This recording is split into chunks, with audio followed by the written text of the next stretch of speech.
All right. Good afternoon, everybody. My name is Bill LaPenta. I am the Acting Director of the Environmental Modeling Center within the National Weather Service, National Centers for Environmental Prediction. I welcome you here to the heart of NOAA operations, where we produce weather and climate forecasts each and every day. I appreciate the fact that many of you have taken time from your busy schedules to attend this event to celebrate a significant career achievement today. And we are very happy that a number of distinguished colleagues from across the seas have made the effort to share in the celebration with us. I'll be your host for the next 90 minutes, and as we celebrate and acknowledge the significant career achievement of our fellow NOAA colleague and esteemed scientist. Specifically, we're talking about the 57th International Meteorological Organization Prize that was awarded on the 22nd of May to Dr. Zaviša Janjic of NOAA, NWS, NCEP, Environmental Modeling Center.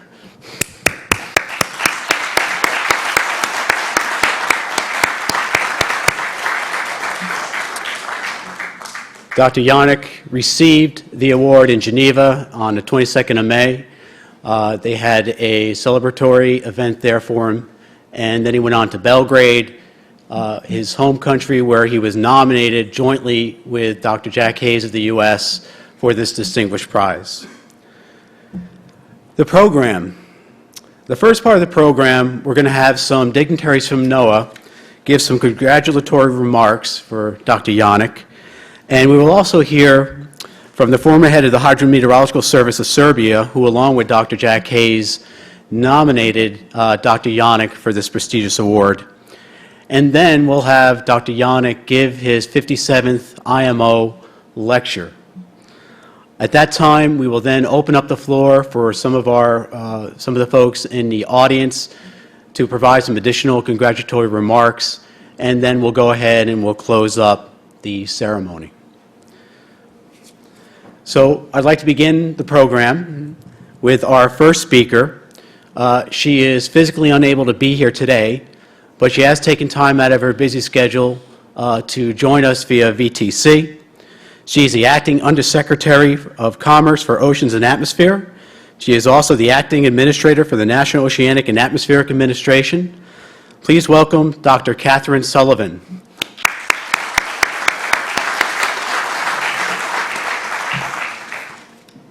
Thank you. Good afternoon, everybody. Most of all, good afternoon, Dr. Janjic. Honored guests from near and far, we welcome you to this NOAA celebration. I am very honored to recognize Dr. Janjic, 57th International Meteorological Organization Prize winner, and express the appreciation and admiration of the entire NOAA family. Dr. Janjic, along with colleagues, many of whom are in this room, represent the work that NOAA, all the work of NOAA that touches the lives of people every single day. Dr. Janjic, your outstanding service, commitment to our nation, inspires our dear colleagues and drives us all to improve how we achieve our mission, science, service, and stewardship. Your work allows each and every one of us to live more wisely and better on this very dynamic planet. This award, the highest international award the meteorological hydrological community can bestow on an individual, recognizes the hard work and accomplishments that Dr. Janjic has achieved over his career. Nearly 190 countries nominate individuals to be considered for this award. A single winner every year is selected by the heads of meteorological services based on the merits and character of the winner's accomplishments. We are honored that others outside the United States bestow this recognition on a U.S. citizen, and especially on our NOAA colleagues. Dr. Janjic's work has significantly advanced the theory and practice of the American weather prediction. This has in turn helped to improve weather forecasts on every scale, which again in turn improves our ability to produce more accurate weather forecasts over longer periods of time. Just one example of his celebrated scientific contributions is Dr. Janjic's work on modeling the physical parameterization methods. He introduced an original approach to parameterizing convective processes in atmospheric models based on enforcing the validity of the second thermodynamic principle. Now known as the Betz-Miller-Janjic convection scheme, This has had a profound influence on the development of fundamental numerical weather prediction, and this team is now widely used across the entire community today. So not only do I offer my personal congratulations to you, Dr. Janjic, but those of the Department of Commerce, and the 300 million Americans who reap the benefits of your effort on a daily basis. If that were not all enough, Dr. Janjic, Professor Janjic, also continues to work with students as well. NOAA, as one of the country's predominantly scientific organizations, relies critically on a steady stream of bright young scientists coming aboard to help advance our weather and climate prediction capabilities. It is heartening indeed to know that esteemed scientists like yourself take the time to mentor our future scientists. Over the course of the next hour and a half, as Wayne said, you will have an opportunity to hear from people who will work closely with Dr. Janjic. And I understand that he himself will provide us with some highlights of his scientific career and a summary of the insights that have significantly advanced the field of weather prediction, and maybe even some glimpses of advances that are yet to come. So again, I extend my most sincere congratulations and wish you and your family well and further successes in both your career with NOAA and your work with the enterprise community and beyond. Let me close by saying how proud I am to serve as acting NOAA administrator and work alongside all of you in this great agency of ours. I am impressed anew every single day by your passion and your commitment to the vision and the service that we provide. Hold tight to these values and know that I am with you all the way. Dr. Janjic, since it is not possible for me to be there in person, I would now like to ask Dr. Louis to present to you my personal letter of congratulation and thanks for all that you have done so far for the weather enterprise and for this agency, and to congratulate you on your very substantial achievement. You do us proud, and we are honored to serve with you.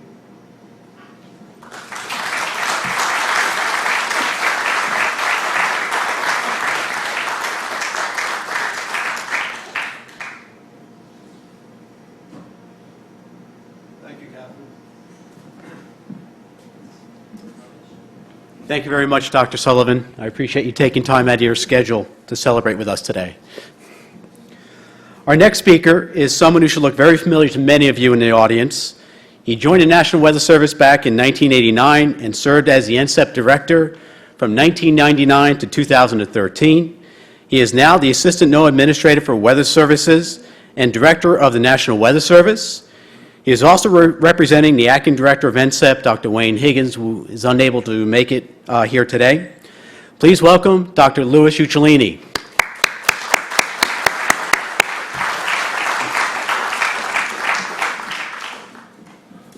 Thank you, Bill. Today we're here to honor you, Zaviša, in the celebration of the receipt of the 57th International Meteorological Organization Prize. Now, this prize celebrates the outstanding lifelong achievement in contributions to meteorology, climatology, hydrology, and related sciences. As you've just heard, it's a very rigorous process in terms of selection, and it's a tremendous honor to have received this. So we congratulate you accordingly.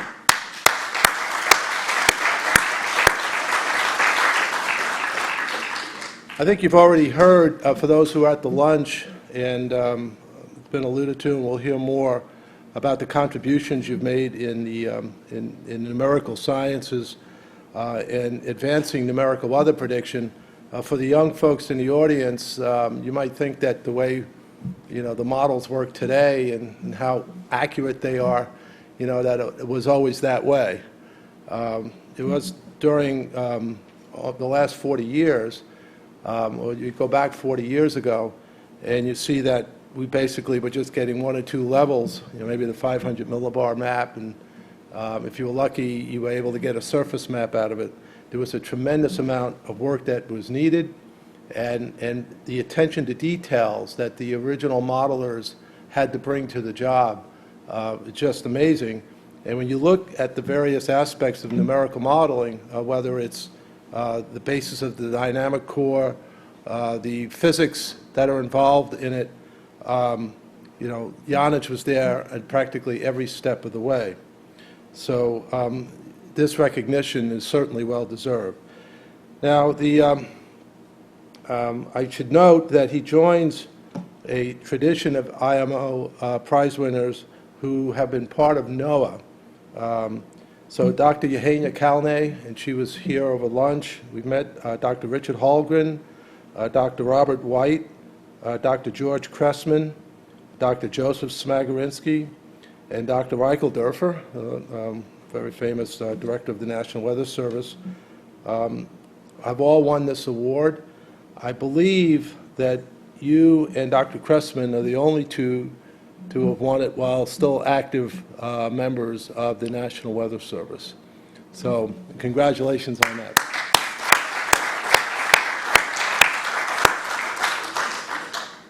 This is clearly Zaviš's day, but I want to mention our debt of thanks for the contributions to operations, research, and computing that have resulted from our partnership with the Serbian Hydrometeorological Service and Barcelona's Supercomputing Center.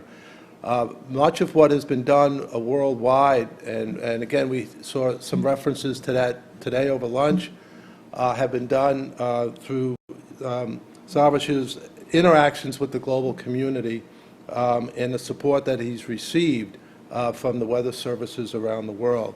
So I want to acknowledge that clearly that has allowed his work to continue to propagate across the entire community. Now, I'm going to let Ron McPherson talk to the early days, and he'll be following me.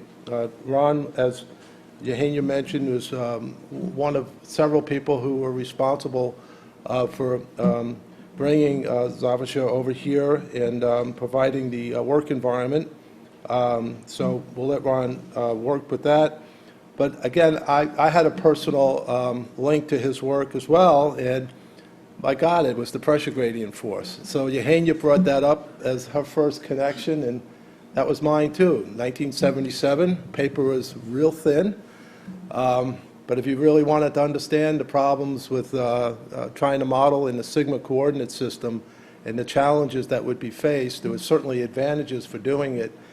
But if you don't get the pressure gradient force, you got a problem. And his paper was the first paper that my major professor, Donald Johnson, pointed me to.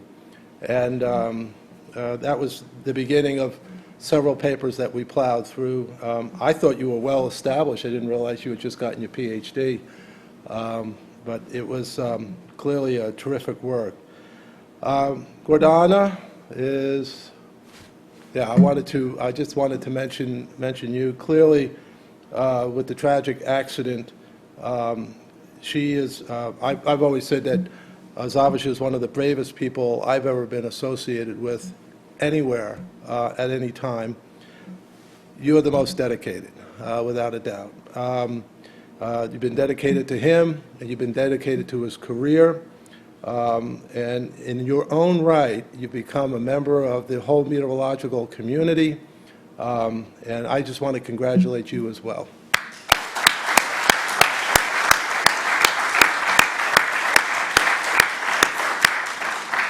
Finally, many others have indicated their congratulations to you directly.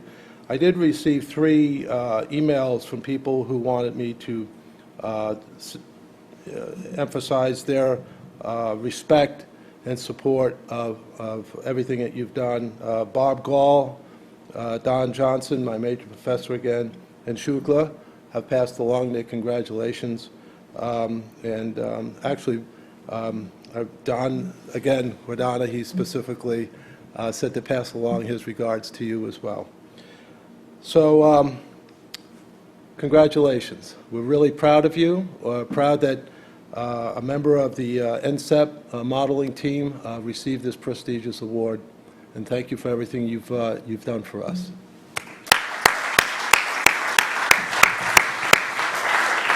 So now I'd like to introduce Ron McPherson. He was my predecessor as the director of NCEP. He was also a deputy director of the National Weather Service, and was principally responsible for getting me to come into NMC at the time. So anything you feel I'm doing wrong, you've got him to blame. Welcome, Ron. Thanks, Lou.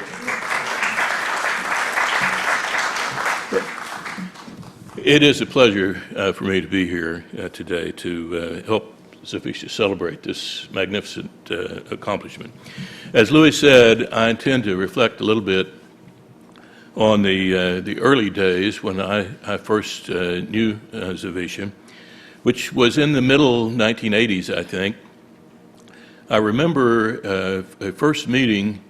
Zaviša says it was in 1985. My memory is a little less vague, or a little vaguer, I should say, about that, but somewhere in that vicinity.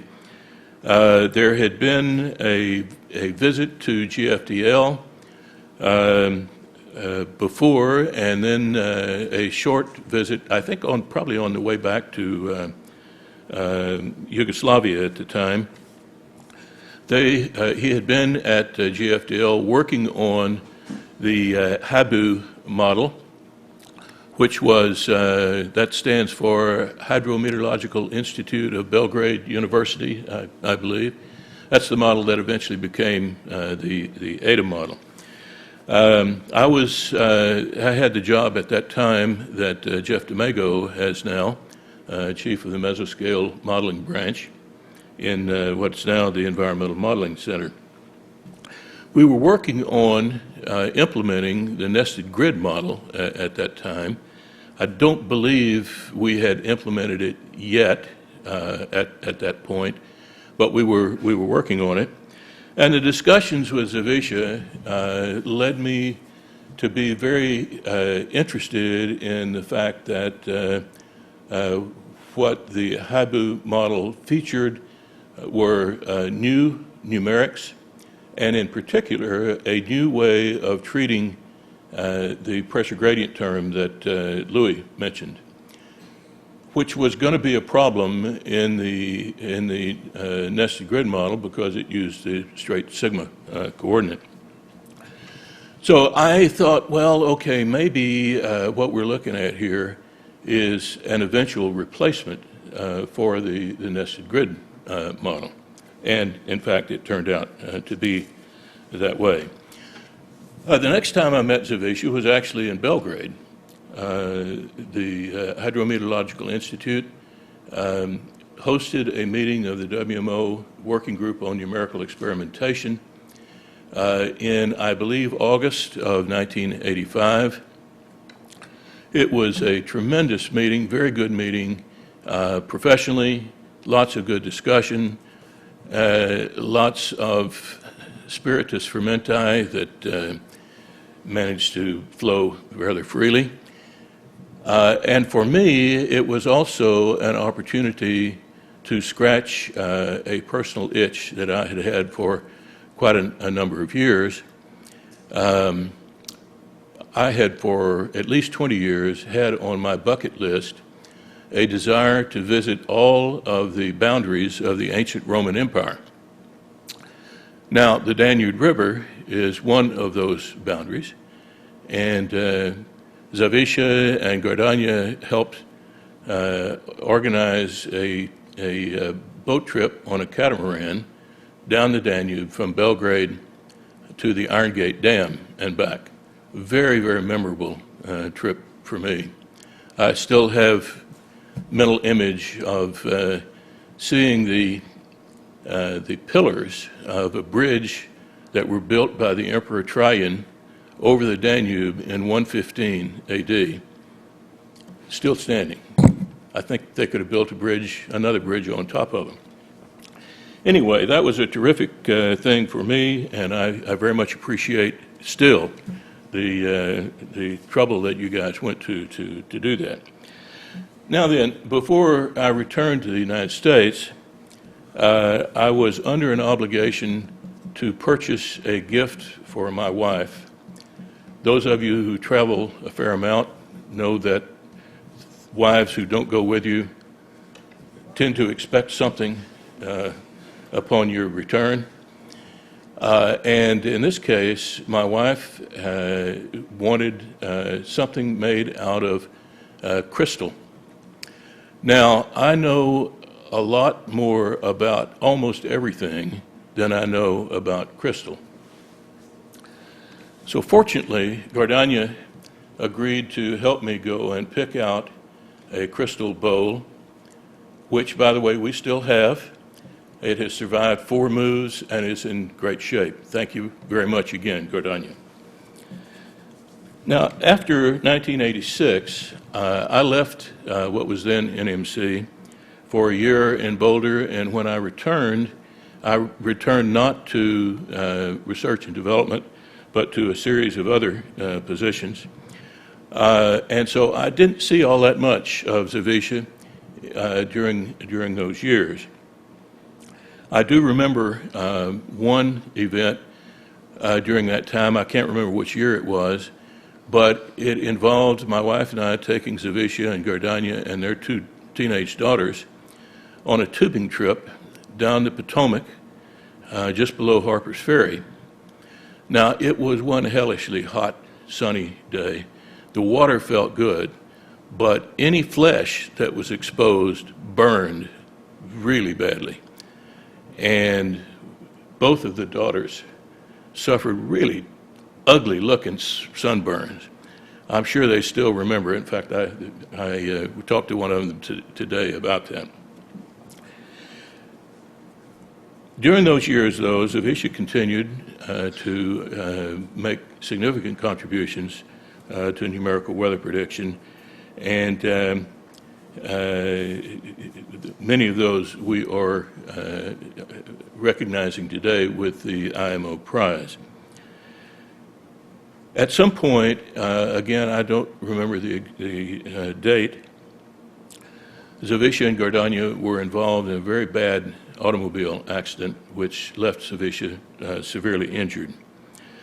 Not too long after that, I was the director of NMC at the time.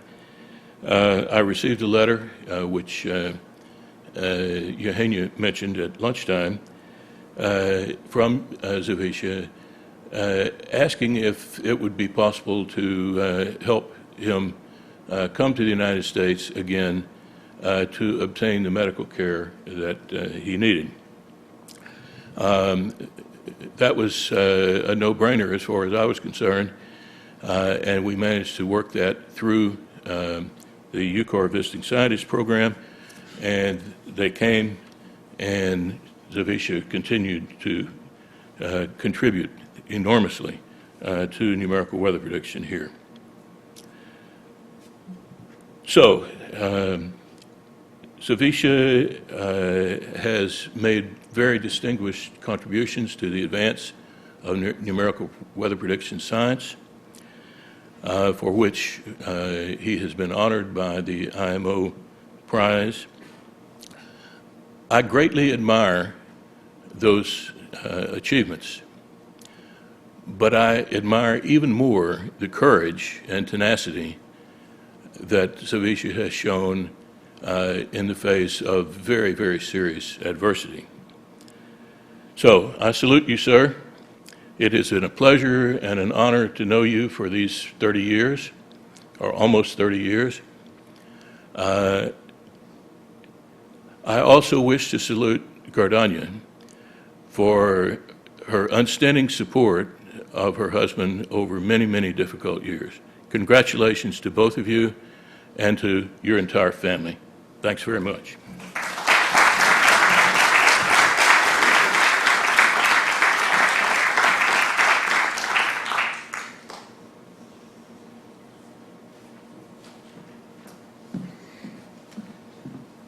Thank you very much, Ron and Louis, for your comments.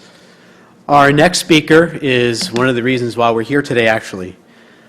He currently serves as the chair of the Advisory Committee of Cooperating States of the European Center for Medium-Range Weather Forecasts. He is the former Serbian permanent representative with WMO, who, together with Dr. Jack Hayes, nominated Dr. Janjič for the IMO prize. Please welcome Mr. Milan Dacic.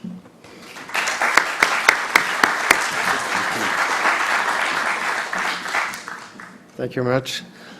Ladies and gentlemen, dear friends and colleagues, I would like to address you at this joyful moment on the occasion of celebration of the 57th International Meteorological Organization Prize in honor of its recipient, Professor Zaviša Janjic, who received this prestigious prize for his lifelong achievement in meteorology.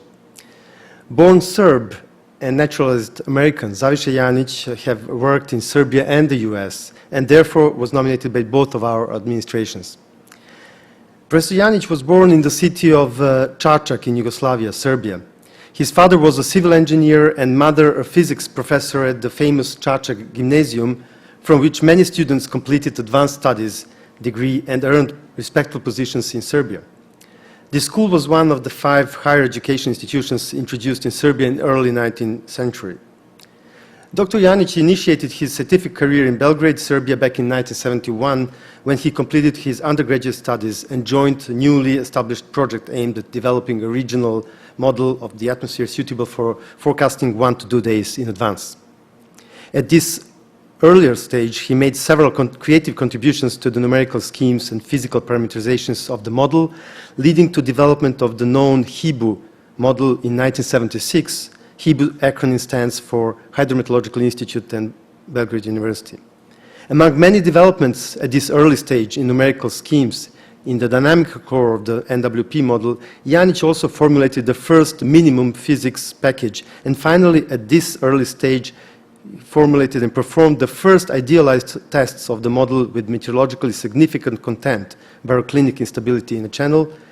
And as he worked in ECMWF during 1975 and 1976, these Janjic tests represented the first numerical simulation publicly demonstrated by the ECMWF in 1975. Also, the first publication issued by ECMWF contained his contribution published in 1976. Shortly after leaving ECMWF, Janjic developed the HIBU model version 1977, and in contrast to the previous existing model, in the HIBU model, Janjic introduced new concepts based on his recent theoretical works. These advancements were the subject of his doctoral thesis, which he published in the scientific article describing, in fact, the first baby kid of his, the HIBU model.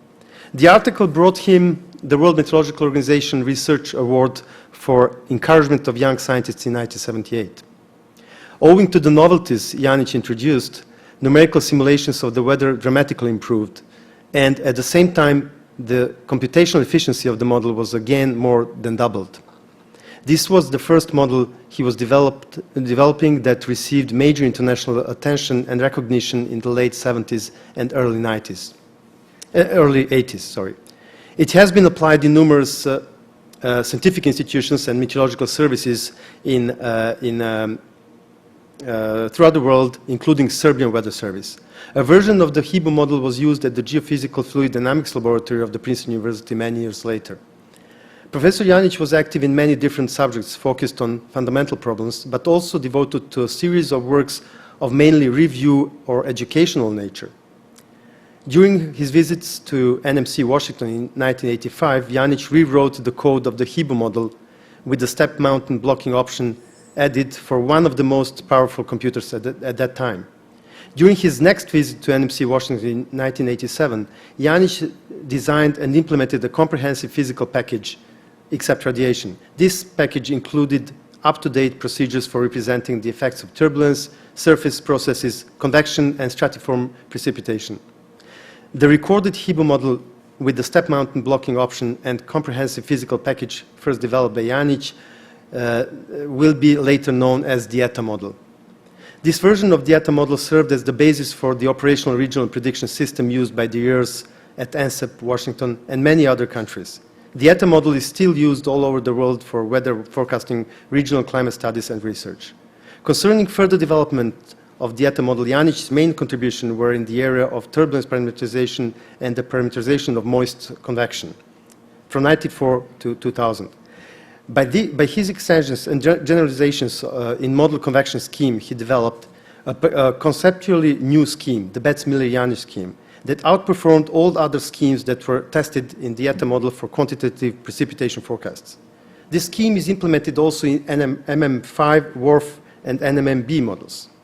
Janjic also developed an original model of the surface layer with viscous sublayer and at the interface between the atmosphere and the underlying water surfaces in order to obtain realistic fluxes of sensitive and latent heat in all flow regimes.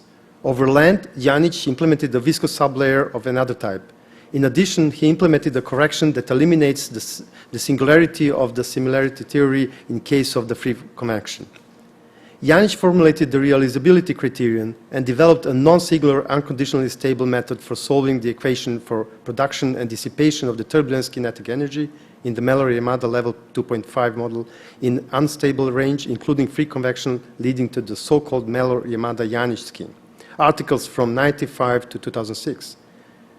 With his works in this area, he made possible seamless application of the level 2.5 model in all stability regimes. In addition to the ETA model and its derivatives, the Janjič turbulence scheme is also used in MM5 and the WRF models and the NMMB. Within the WRF initiative, Janjič developed a non-hydrostatic model suitable for high-resolution numerical weather prediction, WRF NMM, numerous articles from 1997 to 2010. Several innovative and original concepts were introduced in the model design. Janjič's approach was based on relaxing the hydrostatic approximation in his earlier hydrostatic formulation proven in operational practice and regional climate studies. In this way, the applicability of the formulation was extended to non-hydrostatic motion. With the Janjič method, the non-hydrostatic dynamics is introduced through an add-on non-hydrostatic module that can be turned on and off depending on the resolution, so that the model can be run in the hydrostatic mode at lower resolutions. Janjič's fully non-hydrostatic system of equation was formulated in such a way to avoid overspecification, which resulted in one prognostic equation less than in conventional non-hydrostatic models. Due to innovative time stepping applied, the computational efficiency of his full three-dimensional non-hydrostatic model exceeds several times the efficiency of most established non-hydrostatic models. The verification scores showed that the high-resolution WRF NMM without parameterized convection for the first time clearly outperformed the operational NCEP mesoscale forecasts with parameterized convection. The WRF NMM is run operational at NCEP, and it is used at many other places in the US and abroad for weather forecasting and research. In 2006, it replaced the ETA model as the main short-range forecasting tool for North America. The WRF NMM non-hydrostatic dynamical core is also driving the hurricane WRF, the new NCEP's hurricane forecasting model, which became operational in 2007 at that time. Over the last few years, Janjič has been developing a unified regional and global non-hydrostatic model, papers from 2005 to 2011. This model is based on the experiences with the WRF NMM model and also includes several innovative and unique features. In order to improve the efficiency on global scales, the model was reformulated for the big grid. As an option, NMMB includes the land, ice, and sea surface models, LIS, developed by Janjič. The regional NMMB superseded the WRF NMM in operations at NCEP in 2011. The Barcelona Supercomputing Center, a dust warning center designated by the WMO, adopted the NMMB as the driving atmospheric model for their regional and global dust forecasting system. This revived Janjič's interest in the issues related to uptake, transport, and deposition of atmospheric tracers. The NMMB is operationally used as a global weather prediction model at the Republic Hydrometeorological Service of Serbia for global midterm and regional short-term weather predictions. It is also used as a main forecasting tool at the Southeast European Virtual Climate Change Center, which is a WMO designating regional climate center, data collection or production center in the region 6, Europe and Middle East. They use it for their operational seasonal limited air prediction system and operational dust forecasting system, which uses the satellite dust observation simulation. The papers having Janjič as the first or sole author and the papers he co-authored have been cited about 2,000 times in the leading international scientific literature. Janjič has been an invited lecturer at a series of eminent scientific gatherings in the most respectable scientific institutions and leading meteorological centers such as Geophysical Fluid Dynamics Laboratory of the Princeton University, European Center for Medium-Range Weather Forecasting in Reading, International Center for Theoretical Physics in Trieste, Italy, University of Maryland, NOAA in Boulder, Colorado, World Laboratory in Geneva, Weather Service Finland, the German Weather Service, the Republic Hydrometeorological Service of Serbia, and others. All doctoral theses in the field of numerical weather prediction defended at the University of Belgrade in the 80s and early 90s have been based on or inspired by the work of Janjič. Janjič has been elected member of the Serbian Academy of Sciences and Arts outside the regular assembly since 1997 and became a corresponding member in 2000. In addition to already mentioned WMO Research Award for Encouragement of Young Scientists for Regional Association 6, awarded to Janjič in 78, for his early contributions presented in his PhD thesis, he won the Borivoje Dobrilović Trust Fund Research Award in Meteorology for 1981, a prize which the World Meteorological Organization awards to Yugoslav meteorologists. In 2007, the American Meteorological Society awarded him the prestigious Francis Reichenfelder Award for outstanding contributions to developments and implementation of NCEP limited area weather prediction models, ETA and NMM. Numerical and parameterization schemes he developed ideally combine theoretical solutions as well as a balance between elegance and practicality. Ladies and gentlemen, historical turmoil made many scientists to leave the region of southeastern Europe. Some estimates states around 500,000 highly educated people left the region only from Serbia. This caused serious problems in different economy sectors in the region. But as meteorology, in particular numerical modeling of weather and climate, is part of high technology, which is possible to transfer without a need for large-scale investments, we in Serbia were able to benefit from this negative trend of brain drain by staying through scientific diaspora at the edge of scientific developments in modern time. At this point, we would like to express our sincere gratitude to Professor Janjič and United States National Oceanic and Atmospheric Administration and the NCEP for their providing and keeping a good contact with us in Serbia. The University of Belgrade enrolls only 30 freshmen per annum, out of which we hope new prosperous young scientists will emerge and make an attempt to keep up with Zaviša's work in the future. For me, as a past director of the Serbian Weather Service, it was a real honor and privilege and pleasure to serve and be part of the endeavor of Serbians to attract the most prominent members of Serbian scientific diaspora, to collaborate and work jointly with us on improvement of theoretical and operational weather and climate forecasting. But in case of Professor Janjič, this was not needed at all, as he always somehow managed, even in difficult times, to stay with us, advising us and contributing to our different goals, leading to advancement of our service in general. During his rich scientific career, Professor Janjič was at the same time a scientific developer, a skillful scientific programmer of model codes, a scientific leader, a professor and a supervisor and coordinator of model operational implementations. He was doing mostly by himself what was typically done by NWP research and development teams. For all of this, but foremost for your friendship, dear Zaviša, thank you very much. We are profoundly grateful.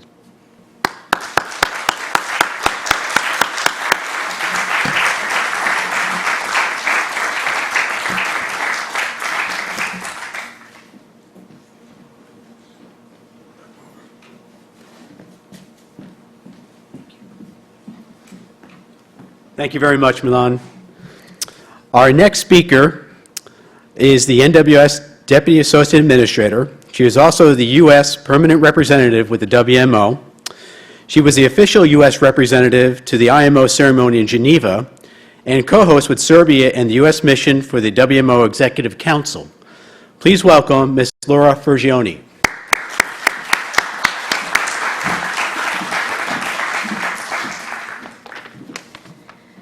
Thank you so much, and again, what an honor to be here with you again, Zaviša and Gordania, celebrating your successes. We had a great time in Geneva, and I'm excited about what I have in store for you this afternoon, a little bit of reflection on our time in Geneva.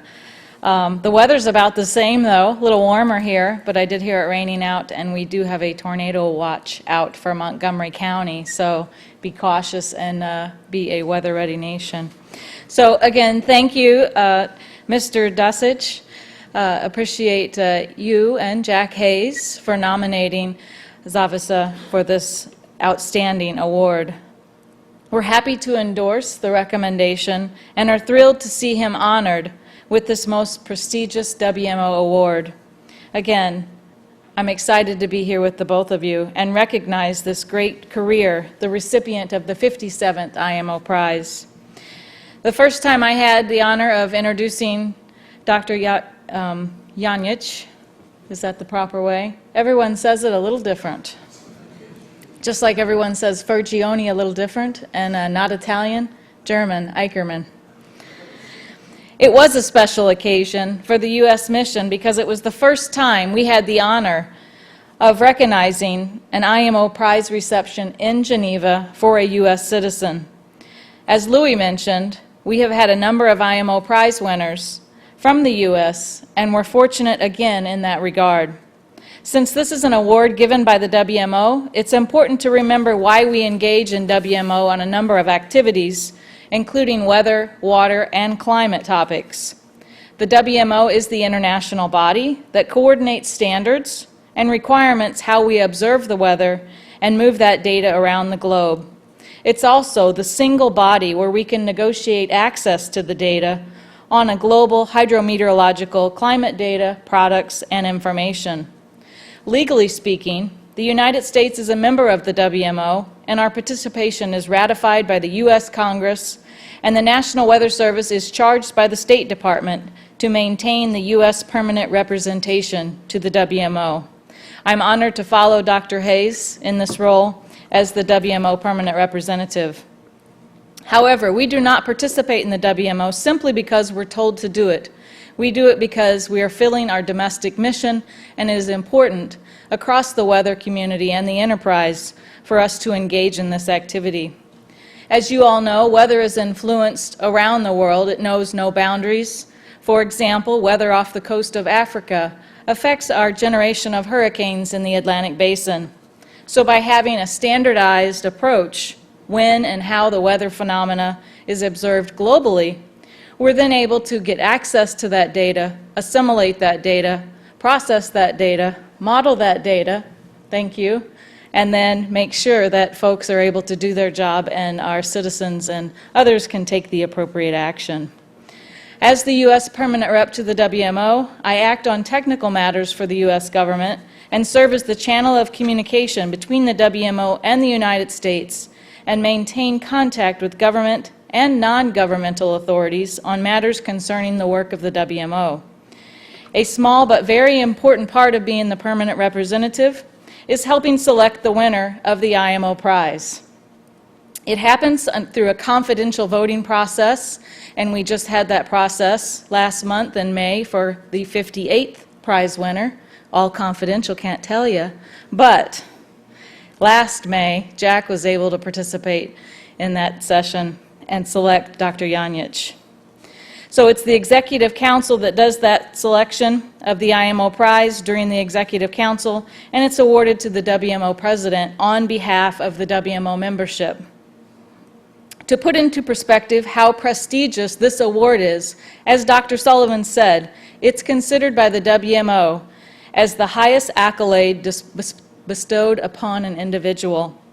This award recognizes an individual's outstanding contributions in the field of meteorology and hydrology. It was first awarded in 1956, and winners of the award include the likes of Rosby, Angstrom, Sumi, and now you, Dr. Janjic. As is customary, during the IMO Prize in Geneva, Dr. Janjic was given a 14-karat gold medal, an official recognition parchment. I'd like to show you a short video of that ceremony that encapsulates Dr. Janjic's celebratory visit to Geneva for this award. It included a congratulatory luncheon at the WMO, the formal IMO Prize ceremony, and a lecture held in the WMO's main auditorium, then concluding with our reception at the U.S. mission. One thing I'd like to note about the video is there is a moment when Zaviša gets a little emotional about his wife, Gordania. Afterwards, he told me it was because she took the 14-karat gold medal. So let's dim the lights and see what happens.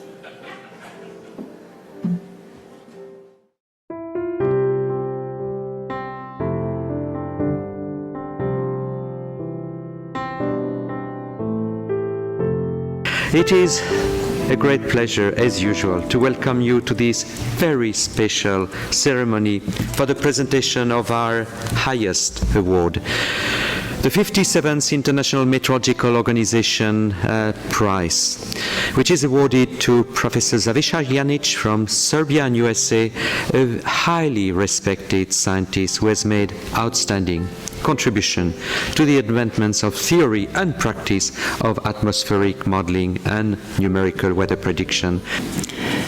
Dr. Janjič embodies the spirit of international scientific cooperation that is the hallmark of the work of WMO and of the IMO Prize.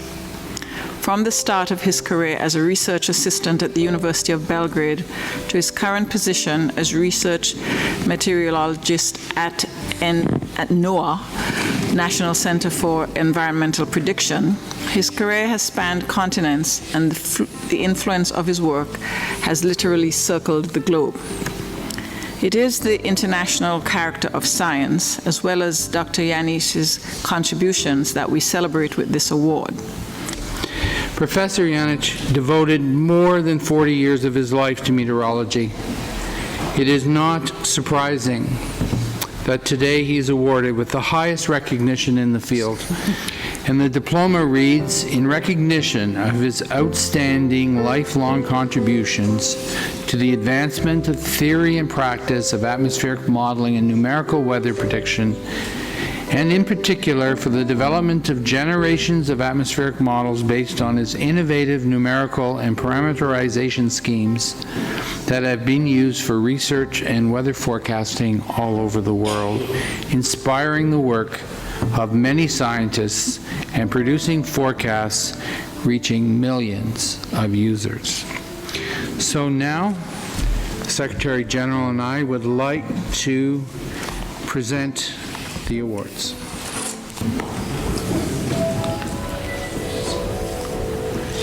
Congratulations. Thank you very much.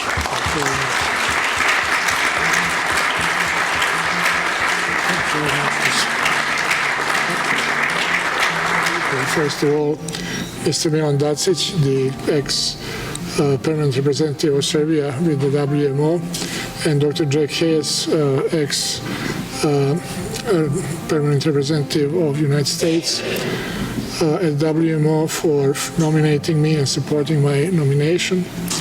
Then to Dr. Ron McPherson, Professor Eugenia Kalney, and Dr. Louis Uccellini, who believed in me in difficult times, and above all to my wife, Cordero.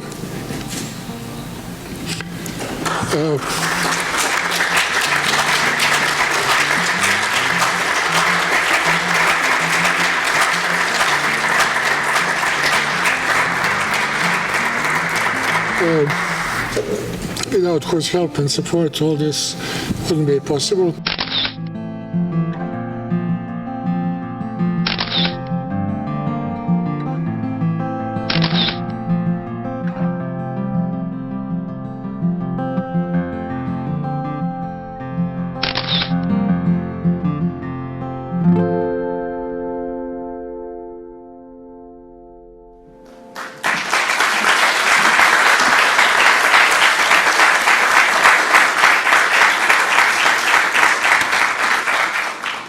So again, that was the first thing that they gave to him, was the gold medal, and I think she quickly took it out of his hand. So that's what that was all about.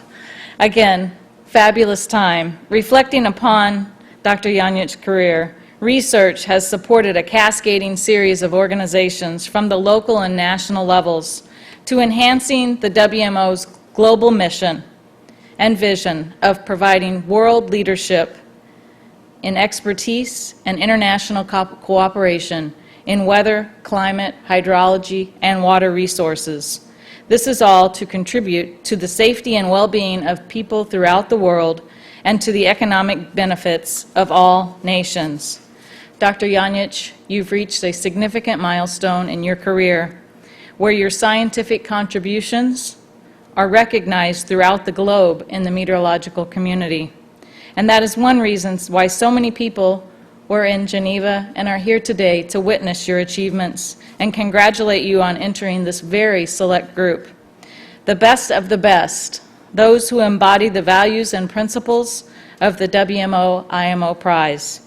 I know you've done this once before, but let's again do it together. I'd like to present you with the IMO Prize parchment. Here it is, and this time we have framed it for you.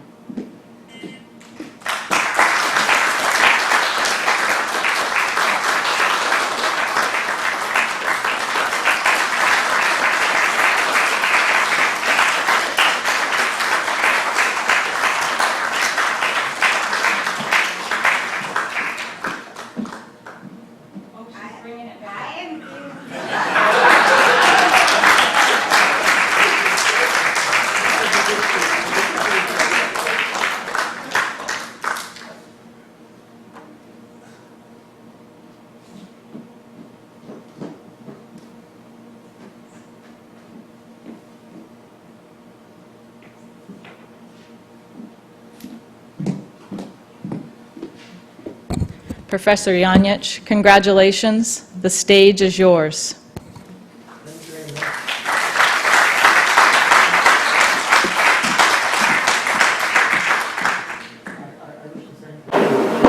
Speakers and also joining me here today for taking their time to participate in this event.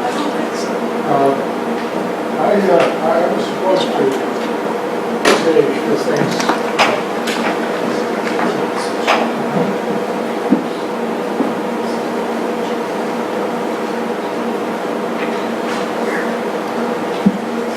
I hope it's better. Yes. Well, actually, what I said, I wanted to thank everybody who is present here for their time and attention, and also, of course, to the speakers, to previous speakers. And I'm supposed to say something about, I thought, to say something about my work. So that was my idea in Geneva and in Belgrade and also here. And so I prepared a short presentation, which I hope won't be too boring. But before I start with the presentation, let me first say again, thank you to many people who made all this possible. And first of all, I wish to thank to Mr. Milan Dacic and Dr. Jack Hayes for nominating me and supporting my nomination for this prize, to Dr. Ron McPherson, who believed in me in difficult times, and more about that was said by Eugenia during the lunch, and also by Ron to a certain point.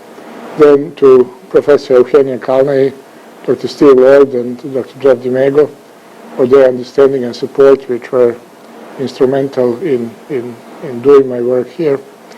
Then to Dr. Luis Uccellini for his help and support, which was considerable. Finally, I would like to mention also the contribution of Dr. Bill Bolhofer and the International Affairs team, as well as Dr. Bill Apenta and Dr. Stephen Berry, who put a lot of effort and skill in organizing these magnificent ceremonies. Finally, you already saw that, and I have to repeat it again. I want to say thank you to my wife, Gordana, without whose help and support all this would not be possible.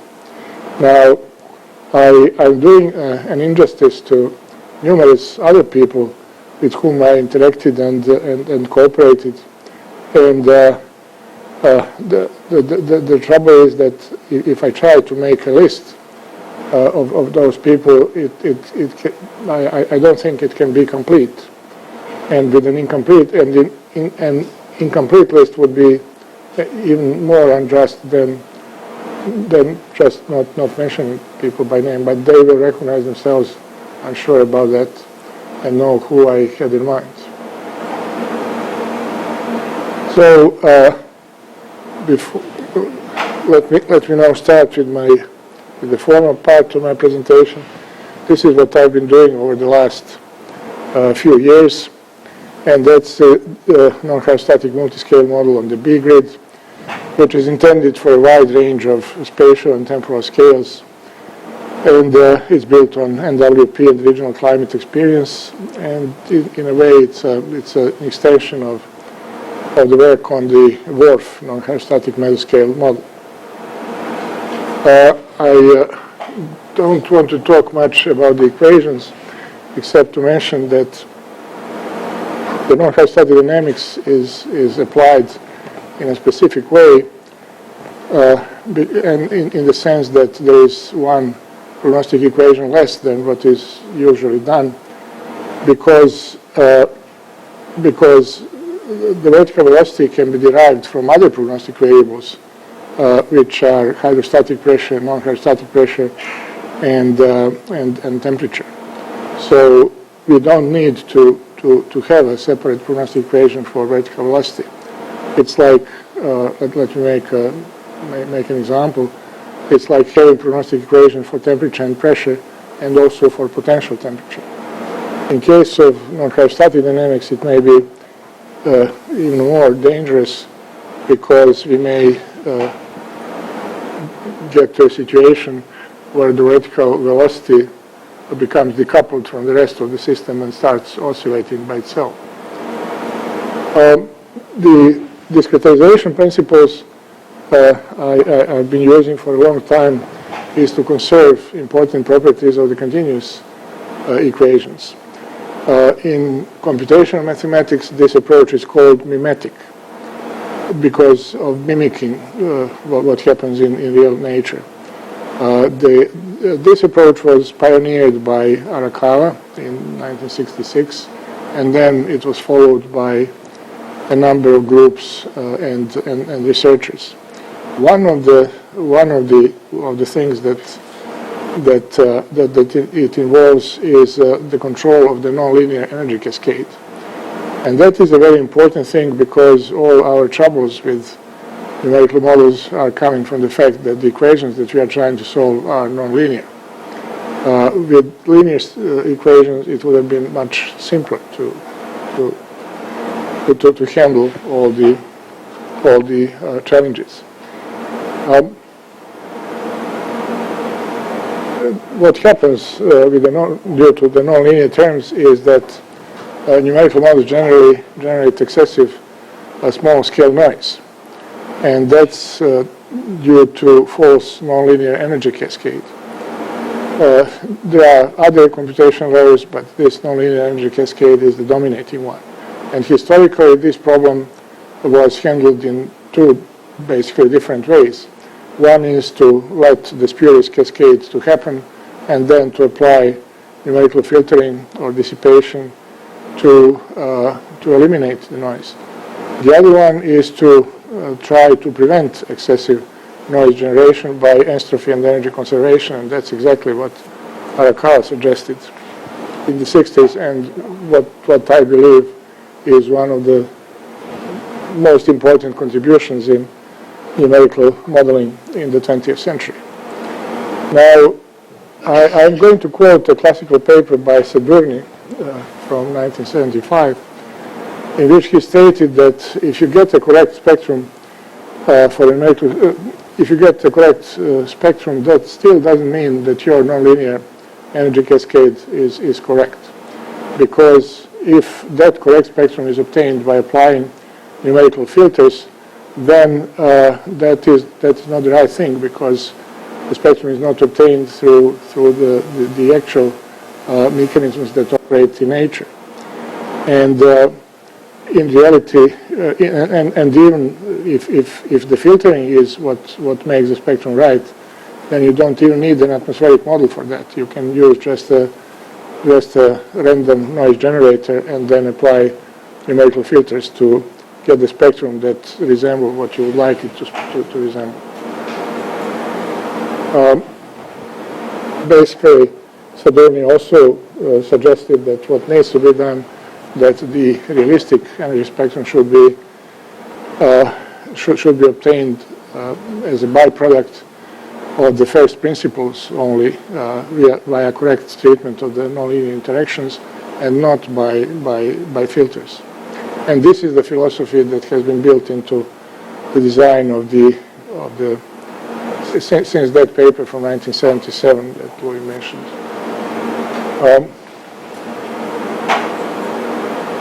This is an example which shows the relative importance of things like formal accuracy and conservation properties of numerical schemes. On the left-hand side of this slide, there are two panels, and each of them shows results for three different numerical schemes. One is green, the other two are red and blue. And what is shown is these plots is a measure of noise. So the higher up those curves are, the noisier the solution is. And we can see that the red and blue schemes keep the level of noise about the same throughout a very long integration of about 116 days with very coarse resolution, while the green scheme produces much more noise. Now, the thing that is interesting to note in this case is that all these three schemes have identical linear form. When you linearize the equations for all three schemes have the same linear form and exactly the same truncation error. So the formal accuracy does not appear to be that does not appear to be able to solve the problem by itself alone. Now, if we increase the accuracy of the schemes to fourth order, we have a qualitatively similar situation where again the blue and red schemes are performing well while the green scheme produces much more noise, even though in this case there is less noise than in the case of second order schemes with the green scheme, but still there is much more noise than with the other two schemes which have better conservation properties.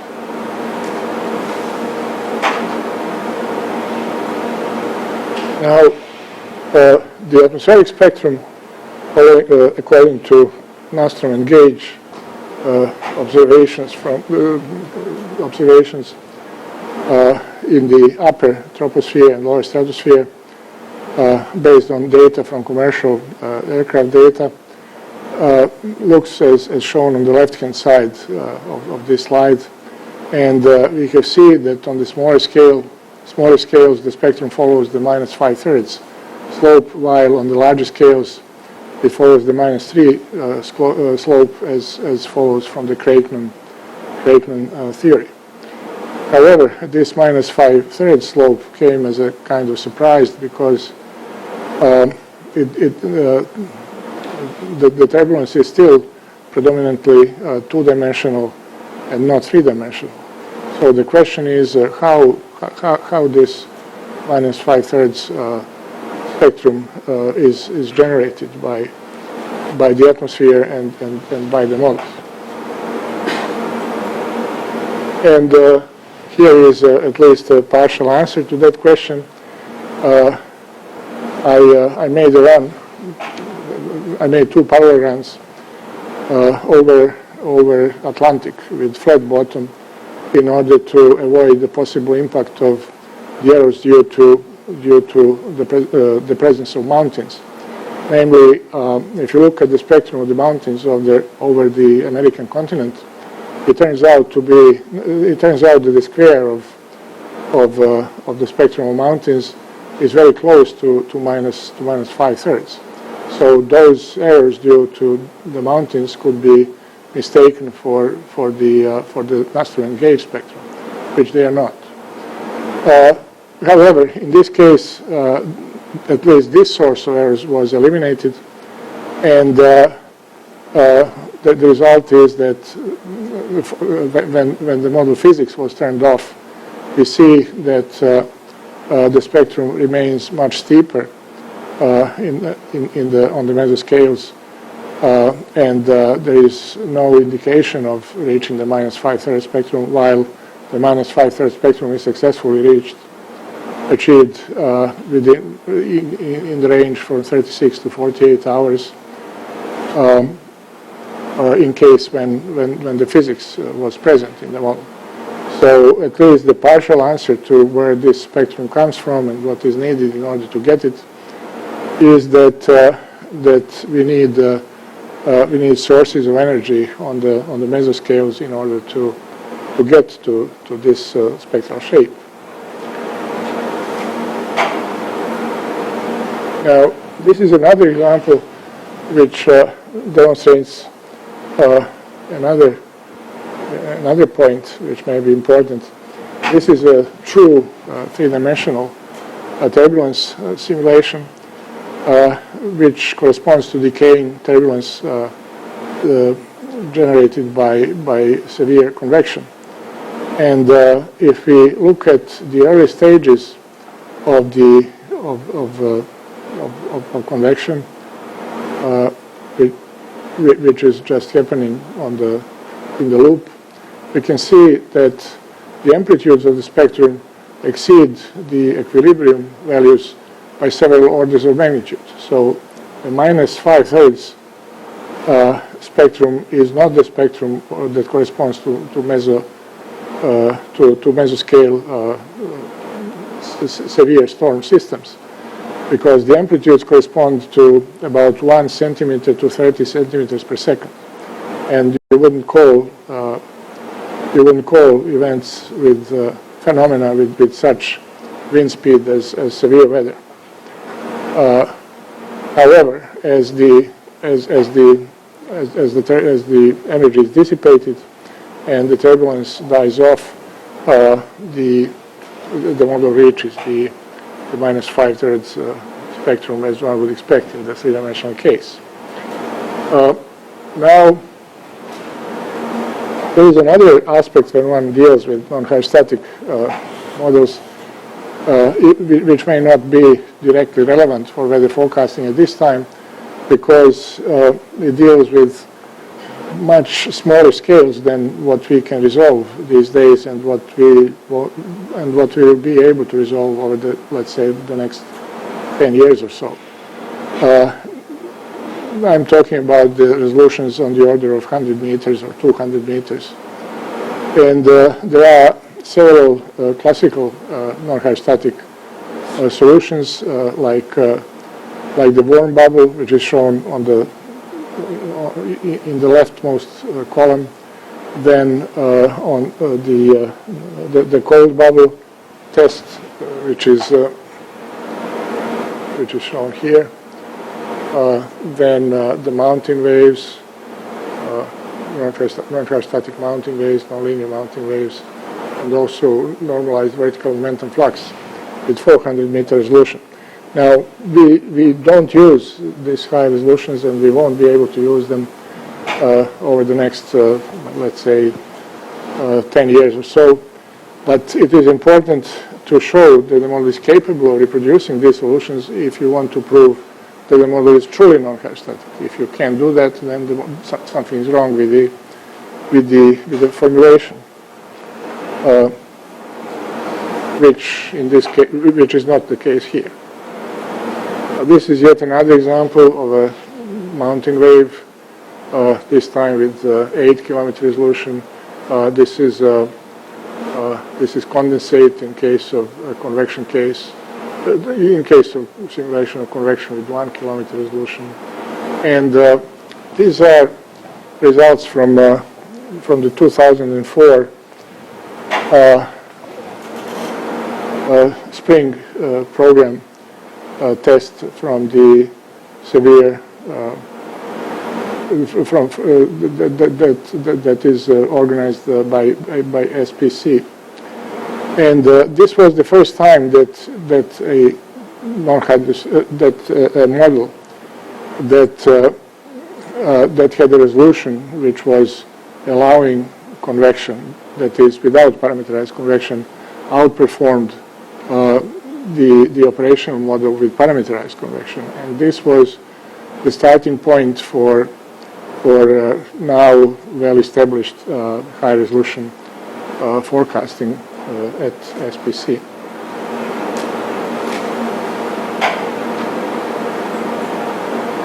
This is another example of a derecho case which occurred last year and hit Washington, D.C. And there are two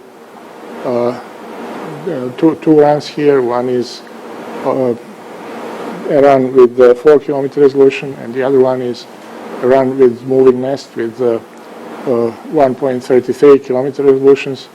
And we can see that given the right initial conditions, the NMMB was capable of making useful forecasts of this, reasonable forecasts. They were somewhat late, but still the phenomenon was predicted. And we can see also that resolution still helps to resolve better the phenomenon compared to the 4 kilometer resolution. This is another case, similar case, run with 4 kilometer resolution and 1.3 kilometer resolutions. This is a difficult tornadic situation from spring 2011. And we can see that with 1.33 kilometer resolution, we are getting more realistic forecasts of what happened and what happened radar images in the rightmost column.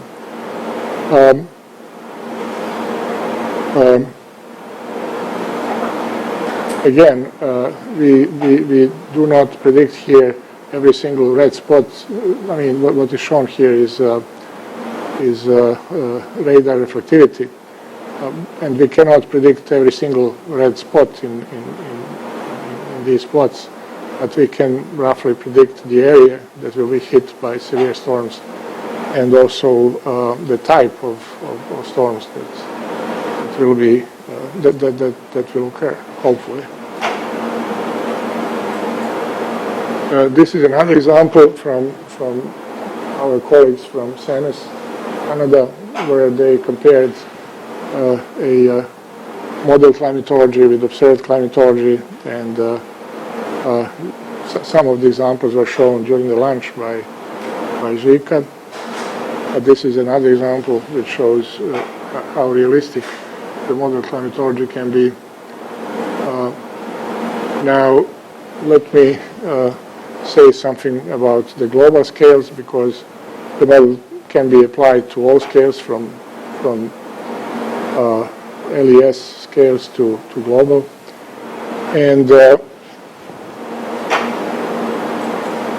this is what one can get in global runs on the global domain, North Hemisphere and South Hemisphere, and it's about 8 days, which is about the same as what our operational model does currently, and the resolution is comparable. This is another example of a tropical storm, which is interesting in the sense that what happened in this case was that the tropical storm was moving in a more or less a straight line across the Gulf of Mexico and then continued along the straight line over land in Louisiana. Now, the global NMMB was the only model that actually predicted what happens after the landfall and the continuation of this movement over land, while most other models turned the cycle back to the ocean. This example comes from the operational runs from the Hydrometeorological Service of Serbia, and shows the frequency of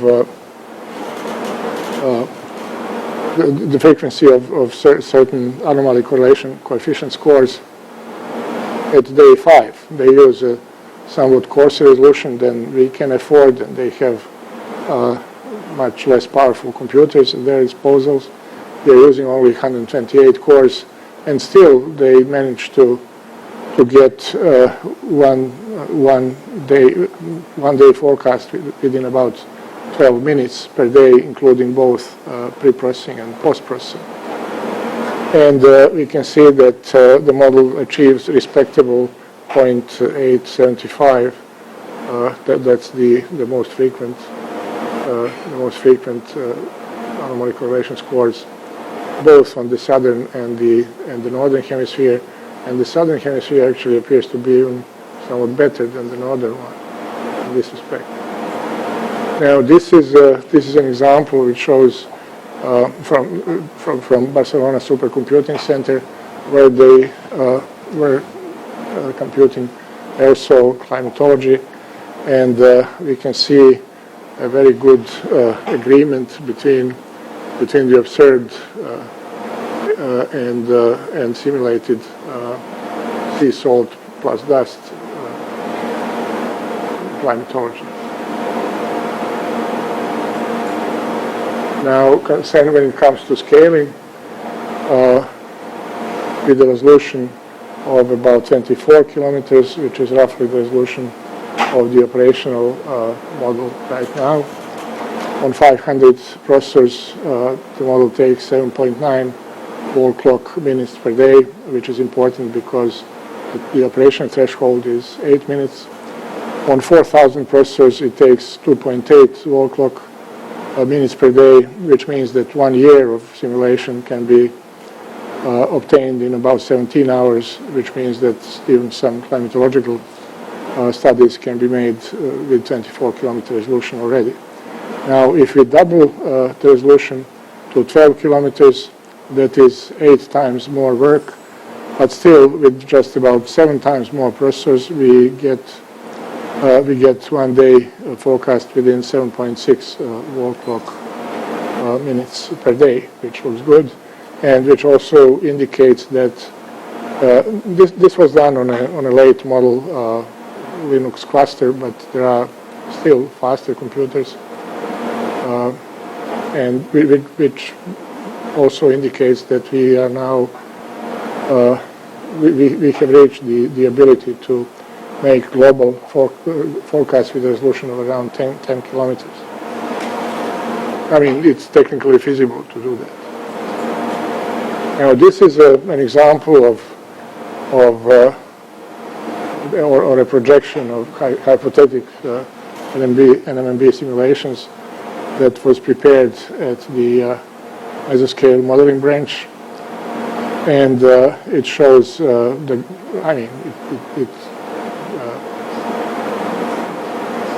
indicates how the whole system would work with the global model driving stationary and moving nests with different resolutions, and all these running on the fly, running at the same time, not waiting for each other to complete. So what I think has been shown is that that we can still improve the regional forecasts, that global NMB is competitive with other major medium-range forecasting models, that unified model has an advantage that it offers consistency in applications on various scales and also reduced development and maintenance effort, that 10 kilometer resolution medium-range global forecasts and high-resolution climate studies are possible, which is interesting because ECNWF is currently running with 16 kilometer resolution. And I believe that limits of deterministic forecasting have not yet been reached. Eventually, we will have to go to ensemble forecasting, there is no doubt about that, but there is still room for improvement of the deterministic forecast as well. Now, the problems that we are still facing and that have been here since the beginning of NWP is the treatment of orography, which is not yet fully satisfactory. The moist convection, for about 40 or 50 years, people have been saying that moist convection is parameterizable, but we have not reached a fully satisfactory parameterization of moist convection. Then perhaps something that is Also very important, particularly in extended range forecasting, is the prediction of clouds and radiation interaction issues. Of course, another thing is system integration, where we couple the atmospheric and oceanic models and make and take into account on the fly the impact of interaction between the two. But above all, I think that the main thing that will lead to further forecast improvements is data assimilation at this point. I suggest that younger people, that's the area of future research, I think, of main future research in the data assimilation. So that's all I had to say. I hope it wasn't too boring. I don't see anybody sleeping, but still. So thank you.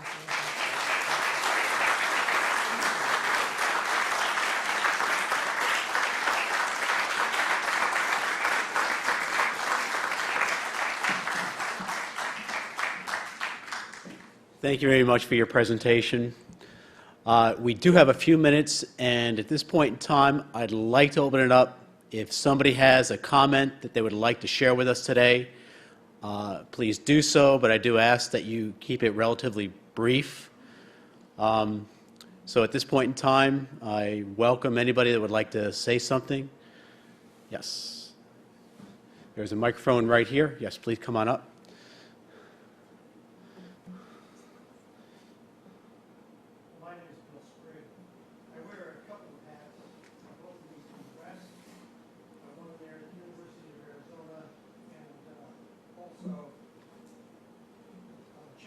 University in Orange, California. And I'm here because actually Zaviša has kept me employed for a long time. He probably is not aware of it, but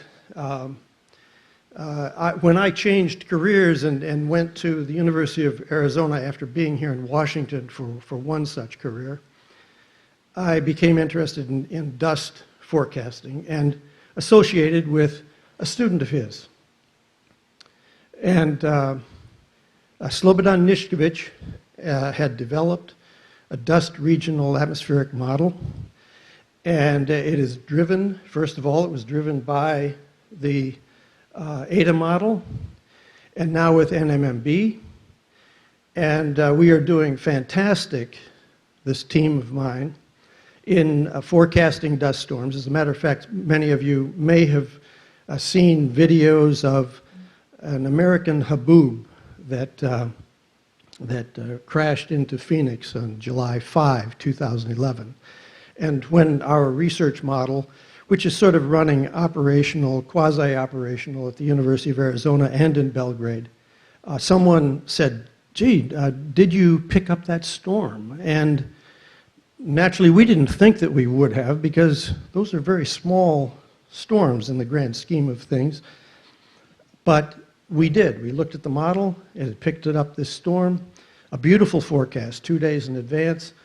Now, this storm was a mile high, 100 miles in breadth, 30 miles deep, roared into Phoenix, Arizona, with all kinds of dirt and valley fever spores and everything else. What this has triggered is the future. And I want to highlight that because what we are able to do with students being inspired by such imagination and skill to put together such renditions of the real world, it is amazing. And we have changed this now. We've also stepped into doing pollen modeling and everything with this. So Zaviša, I'm one person. There are many, many hundreds probably in back of me standing here thanking you very much. Thank you, Bill.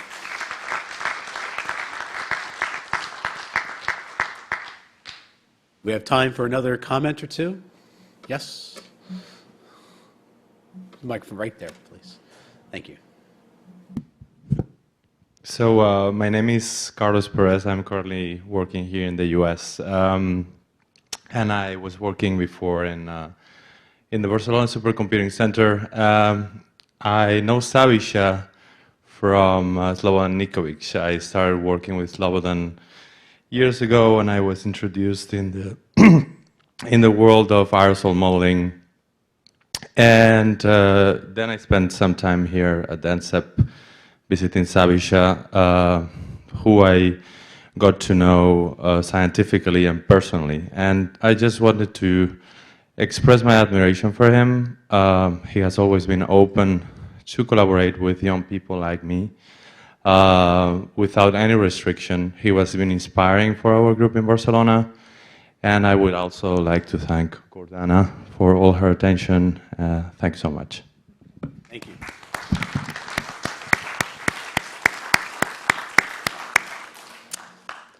Okay, with that being said, any last opportunity? If not, we're going to close it up. All right. Well, in closing, I want to thank all the guest speakers for their time and their comments today. It was truly deserving. I want to thank all those who came from abroad to celebrate this accomplishment with us today. I want to thank Bill Ballhofer and Lieutenant Stephen Barry, who helped pull this together, and Mary Hart and Joey Mincy for the IT support. And finally, I just want to say to Zaviša, the Environmental Modeling Center is extremely proud of you. This is a great accomplishment. We appreciate you letting us share it with you, and we're just extremely proud and honored to have you in the Environmental Modeling Center. So with that, I do ask that the dignitaries come on up on stage for a picture. And then again, I thank everybody for taking the time. This is a very important thing that we celebrate this accomplishment. It's great. The things I've heard today just really are very inspiring. So with that, thank you all for coming today. And Dr. Janjic, congratulations.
Should he come over just a little bit more?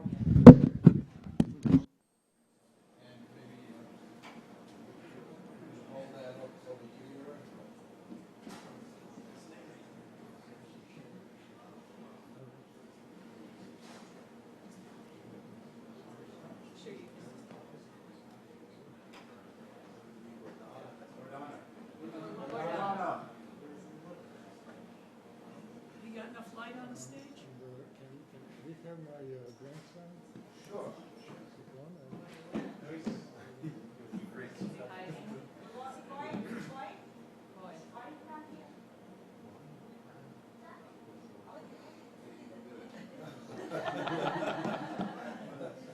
That's the next generation.